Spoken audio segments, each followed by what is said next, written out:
Hello sa inyo mga idol. So ngayon ay meron naman ako ay ikikwento sa inyo naranasan ko sa buhay ko. Kung hindi ka pa nakasubscribe sa akin channel, ipagka naman for free, subscribe lang kayo. Hi, ano ba yan?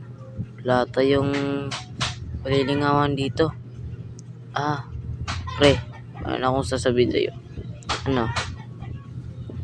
Tara, magbuo na lang tayo ng bahay-bahayan. So, asan tayo magbuo ng bahay-bahayan? Alam ko na kung asan. Doon tayo sa ikabalang puno. Tara. Sige, ako lang dito magkukuha ng mga kailangan natin ng gamit. Yun na muna nating bahay. Kayo guys, anong bahay-bahayan experience nyo? Comment nyo lang sa baba. At huwag niyong kalimutan mag-subscribe. For free lang yan. Walang